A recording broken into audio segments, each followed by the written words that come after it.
Hingga kini kebakaran yang melanda pabrik pakan ternak di Bekasi, Jawa Barat masih berupaya dipadamkan. Sementara 9 korban tewas setelah dievakuasi ke rumah sakit. Dinas Pemadaman dan Penyelamatan Kota Bekasi masih berupaya memadamkan kebakaran di pabrik pakan ternak PT Jati Perkasa Nusantara di Kota Bekasi. Material pakan ternak yang mudah terbakar menyulitkan proses pemadaman, sementara sumber api belum dapat dipastikan. Seluruh korban kebakaran yang telah ditemukan berjumlah 9 orang tewas, namun pencarian korban lain tetap dilaksanakan. Pabrik.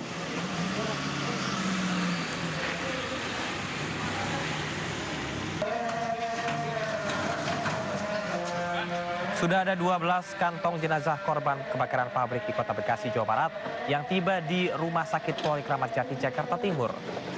Kantong jenazah langsung dimasukkan ke dalam ruang instalasi forensik.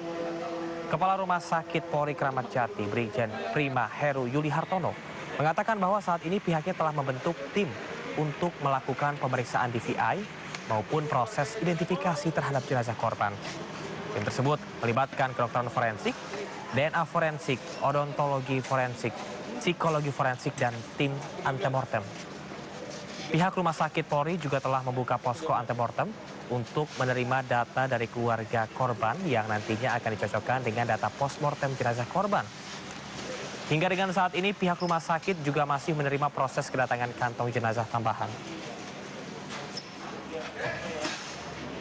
Banyak identifikasi yang melibatkan tim kedokteran forensik, DNA forensik, odontologi forensik, psikologi forensik, dan tim antemortem.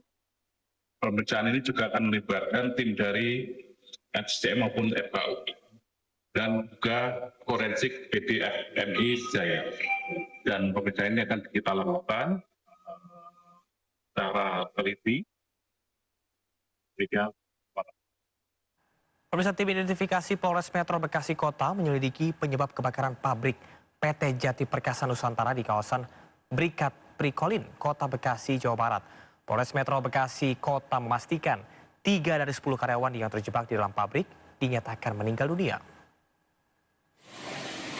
Penyebab kebakaran hingga saat ini belum bisa dipastikan dan masih menunggu hasil dari Puslab 4 Mabes Polri. PT Jati Perkasa Nusantara yang mengalami kebakaran merupakan produksi pakan ternak yang berbahan dasar dari minyak goreng. Api berasal dari bagian areal pergudangan yang terdapat di bagian belakang. Dan kasusnya kini masih dalam penyelidikan petugas Polsek Medan Satria dan Polres Metro Bekasi Kota.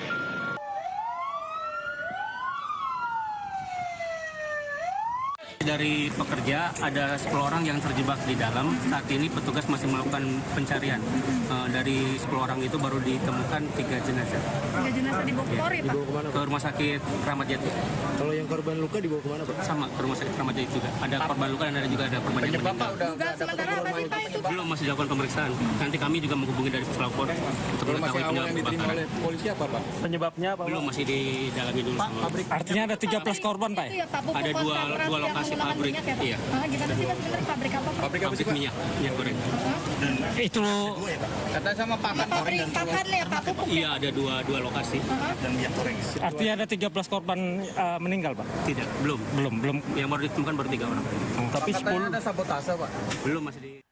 Kita beralih ke kasus lain. Sidang kasus penganiayaan oleh guru honorer Supriyani berlanjut di Pengadilan Negeri Andulo, Sulawesi Tenggara dengan agenda pemeriksaan saksi.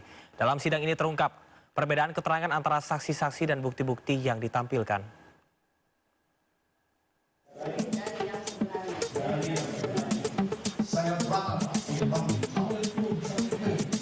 Sebanyak 5 orang saksi dihadirkan oleh Jaksa Penuntut Umum dalam sidang keempat guru honorer Supriyani di Pengadilan Negeri Andolo, Konawe Selatan, Sulawesi Tenggara. Sidang ini dilanjutkan dengan pemeriksaan saksi-saksi, diantaranya 3 orang guru dan kedua orang tua korban. Dalam sidang tersebut, JPU juga terlihat membawa alat bukti berupa sapu ijuk serta baju yang diduga dipakai korban. Dari hasil kesaksian guru diketahui, Supriyani tidak melakukan penganiayaan terhadap siswanya. Berdasarkan BAP polisi, insiden tersebut terjadi sekitar pukul 10. Namun di waktu tersebut seluruh siswa sudah dinyatakan pulang. Keterangan para saksi juga berbeda dengan keterangan anak yang sebelumnya menjadi saksi. Yang ditanyakan tadi misalnya apakah ada kejadian pemukulan di jam, kan keterangan anak kan kemarin berbeda-beda. Ada yang bilang pemukulan jam 8.30, ada yang tidak tahu jamnya, ada yang bilang jam 10. Itu kami sudah konfirmasi semua. Bahwa untuk yang jam 8.30, Ibu Lilis masih di dalam ruangan dan tidak ada kejadian apa-apa. Kemudian untuk keterangan bilang jam 10, sesuai dengan dakwaan dengan ada satu keterangan anak. Jam 10, Ibu Lilis mengatakan bahwa jam 10 itu sudah pulang semua anak. Karena memang jadwal pulangnya anak SD itu jam 10 ya. Sebelumnya majelis hakim menolak eksepsi kuasa hukum guru SD di Baito Supriyani. Dalam sidang pembuktian selanjutnya, JPU akan menghadirkan 3 saksi anak dan 5 saksi dewasa. Selama proses persidangan yang melibatkan saksi anak, sidang akan digelar secara tertutup. Dari Konawe Selatan, Sulawesi Tenggara, Muhtarudin Ayus melaporkan. Sementara itu, pemirsa, sejumlah orang berunjuk rasa di Mapolda Sulawesi Tenggara dan melaporkan Ketua PGRI Konawe Selatan ke polisi. Pasalnya, Ketua PGRI Konawe Selatan mengeluarkan surat edaran yang menginstruksikan seluruh sekolah dasar di Kecamatan Baito tidak menerima anak berinisial CD yang merupakan terduga korban kekerasan guru Supriyani.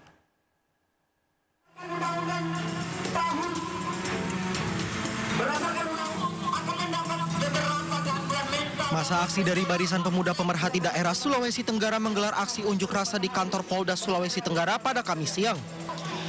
Unjuk rasa terkait protes terhadap Ketua PGRI Konawe Selatan yang mengeluarkan surat edaran boikot untuk menginstruksikan seluruh sekolah dasar di Kecamatan Baito tidak menerima anak berinisial CD terduga korban kekerasan guru Supriyani. Tidak hanya berunjuk rasa, massa juga kemudian menuju ruang unit PPA Direktorat Kriminal Umum Polda Sulawesi Tenggara untuk melaporkan Ketua PGRI Konawe Selatan.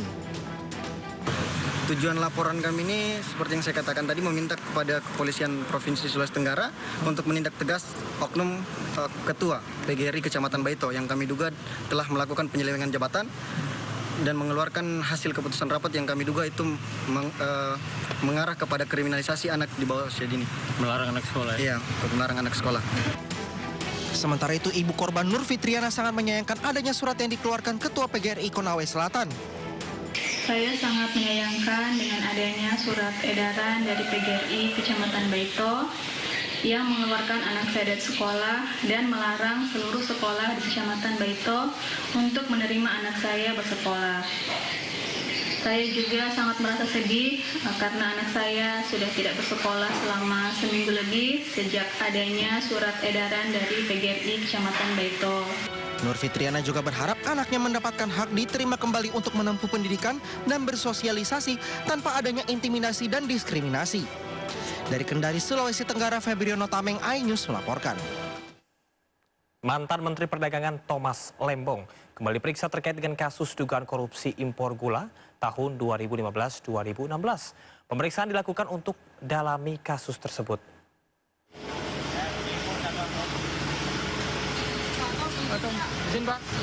Thomas Lembong kembali diperiksa penyidik Kejaksaan Agung hari ini. Dengan menumpang mobil tahanan, Lembong tiba di Gedung Kartika Kejaksaan Agung, Jakarta Selatan sekitar pukul 10 pagi. Ia enggan berkomentar apapun meski mendapatkan sejumlah pertanyaan dari wartawan. Sebelumnya, Kejagung kembali menetapkan tersangka baru pada kegiatan impor gula PT SNIP tahun 2020 sampai 2023. Tersangka baru tersebut adalah Thomas Lembong. Izin Pak, apa benar Bapak ngasih izin persetujuan impor ke PT AP itu Pak? Bapak tahu nggak sih kalau itu? Mahkamah Konstitusi mengabulkan sebagian permohonan massa buruh melalui Partai Buruh dan sejumlah federasi serikat pekerja lainnya dalam uji materi Undang-Undang Nomor 6 Tahun 2023 tentang Cipta Kerja.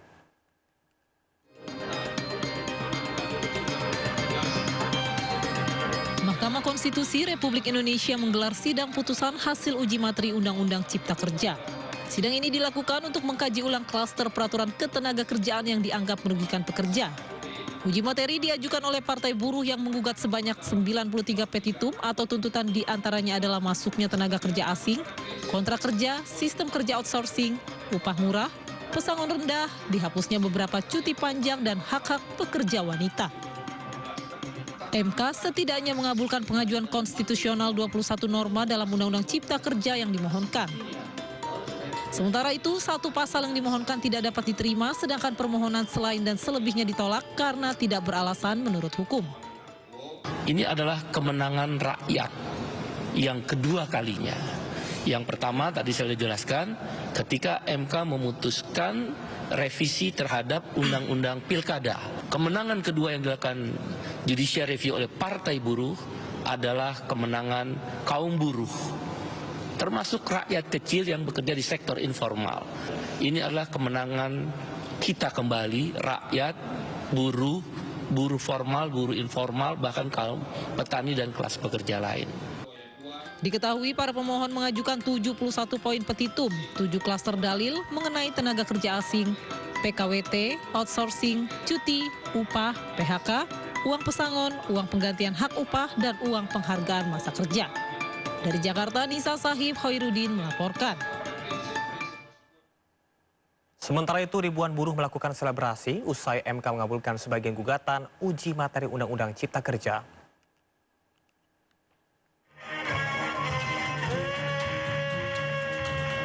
Masa buruh yang berunjuk rasa di kawasan Patung Kuda Jakarta bersorak ria usai MK mengabulkan gugatan soal Undang-Undang Cipta Kerja.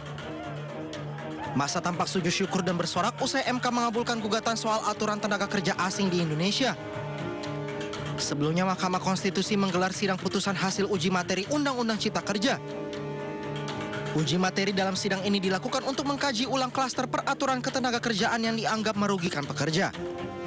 Diketahui uji materi terhadap Undang-Undang Cipta Kerja ini diajukan oleh Partai Buruh yang menggugat sebanyak 93 petitum atau tuntutan.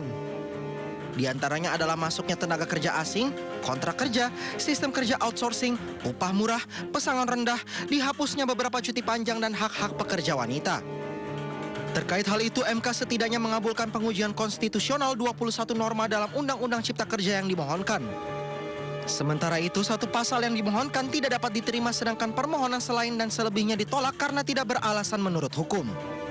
9 hakim menyatakan bahwa 22 norma hukum di Omnibus Law Undang-Undang Cipta Kerja, khususnya klaster ketenaga kerjaan, adalah tidak berkekuatan hukum lagi. Jadi dengan kata lain, inkonstitusional. Walaupun ada sebagian yang masih dinyatakan inkonstitusional bersyarat. Tapi secara umum dinyatakan inkonstitusional. Perintahnya paling lambat 2 tahun ke depan, itu ada satu undang-undang yang baru yang mengatur tentang dunia ketenaga kerjaan, tentang kita. Atas keputusan itu, masa buruh akan mengirim karangan bunga ke MK sebagai ucapan terima kasih. Dari Jakarta, tim liputan iNews melaporkan. Presiden Prabowo Subianto memanggil Ketua Umum dan Sekretaris Jenderal Partai Politik. Informasinya saat lagi, tetaplah bersama kami di Sido Malam.